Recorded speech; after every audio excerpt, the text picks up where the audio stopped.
Welcome to AM Business Today, courtesy EcoBank, the Pan-African Bank. And today, Charles Ayete talks to the major players of the Beyond the Return program, including young and promising multidisciplinary artist Oscar Maoli Ewuku, whose work of art appeals mostly to the diaspora. Ghana is ready for investment. The words of government as an aggressive campaign to attract foreign capital continues. It started with a successful year of return in 2019, which saw hundreds of Ghanaians in the diaspora, including African Americans, trace their roots home. This time around, government is taking the initiative a notch higher in an ambitious program, Beyond the Return. The 10-year program has been given a legal backing through the Diaspora Engagement Policy. Akwesi Ewa Abibio is the Director of Diaspora Affairs at the Office of the President. This engagement policy defines the framework and the operators and the agreed action plan that has to take place to enable the diaspora to be brought in as part of a partner to our development. Great, impressive. But of course, others might also be of the view that why don't you center your energies on angel investors in Ghana rather than having to, stretch so thin to reach out to the diaspora and investment? I think we are not saying that we are not going to reach out to the angel investors as well.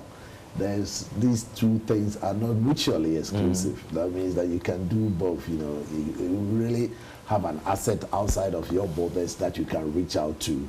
When we talk about the Ghana without aid, beyond aid, we are looking at a situation where we are looking to see some deficits in our financing, in our,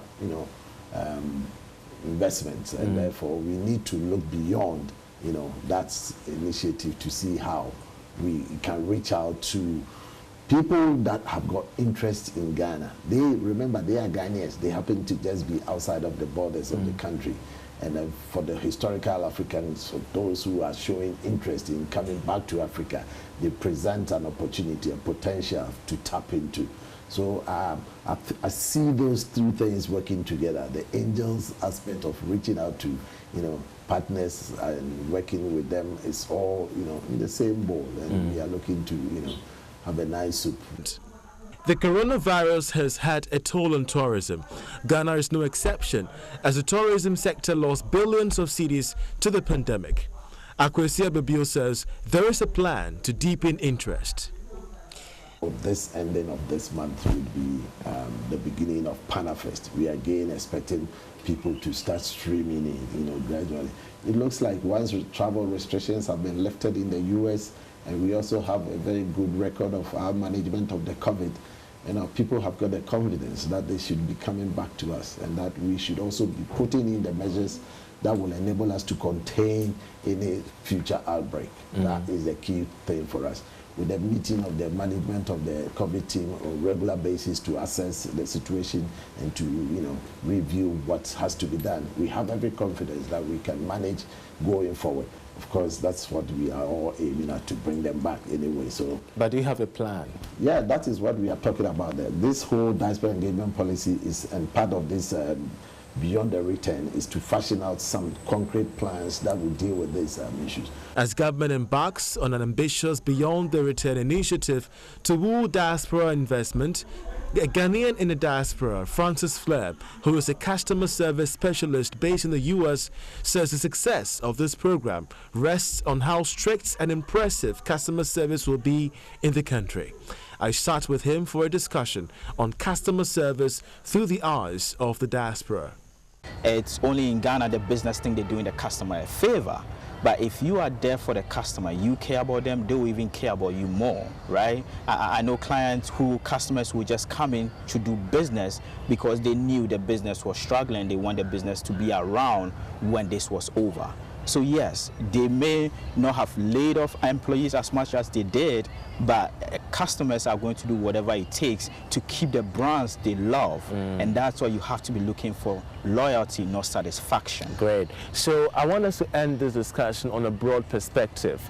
Once again, Beyond the Return happens this year, and it's into somewhere next year. Yes. And with that comes the pressure on government to, as you rightly stated, maintain the standards that saw the Year of Return successful. From your perspective as a customer service professional, so what instruments should government use to ensure that we're not just bringing in diaspora investment, but we're also keeping them in the medium to long term? I wanted to speak to the national, pressures of customer service. Yes, I think we need to start focusing on the customer. We need to remember who the boss is at the end of the day. It's not the businesses, it's not the government. It's the people who come in to spend money with us, right? The people who keep the business going. And so in order to move forward and to make sure that we have the people coming back, recommending and referring us to their friends and family to keep this economy going, we need to make sure that we are focusing on them and doing whatever it takes to make them happy. How can we make them happy? Well, you listen to them and you make sure that you systematize those standards, right?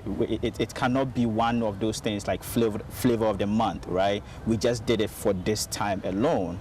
Because what is going to happen is the message gets out, they come back, it's not the same, and then they go back and say a different thing, and then we lose it all at the end of the day. So it's important that we are systematizing those standards, but that is going to take some time. Are we ready for that? I don't know. Do we know how to do that? I don't know. Are we willing to invest in it? I don't know. I mean, that's a question for every business to answer. If this is important to you, if it's about your primary aim of acquiring and retaining customers, then I think that should be very, very important to you as a business. What I mostly do is appropriate inspirations from the Ewa and Asante Kente cloth and also the spider's web, where I've used in the Idinkra symbology and my own traditional patterns and symbols, which I call anansinism. So it is this process that I appropriate on the human skin. I paint on the human skin actually, and with the knowledge behind that is I want to preserve all the collective knowledge and wisdom by our ancestors due to the gradual evolution of our contemporary culture, because each and every day we are still actually getting new inspiration from different cultures, and we tend to forget our previous traditions and all that. So I just want to keep all that knowledge. And Oscar Mawuli Awuku is an upcoming disciplinary artist whose works have high demand in the diaspora.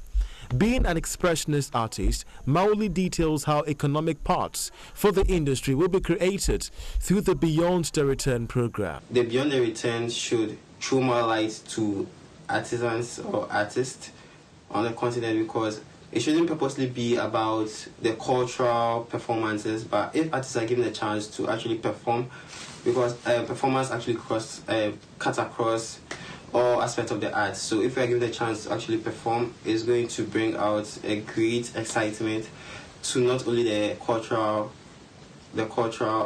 sector in the arts industry. The tourism minister, Mohammed Awal, is upbeat about the prospects of this initiative. We've launched the Beyond the Return program. The last couple of days, we were expecting 250,000 people from around the world, and they will come here. General Manager, let us keep that extraordinary Ghanaian hospitality. Let us train our people. Let us make sure that Ghana becomes Shore, the most valuable brand in Africa. So that over the next 10 years, we would say that we will contribute a lot to making Ghana an invaluable contribution to tourism in Africa. We want to eat Ghana, we want to sell Ghana.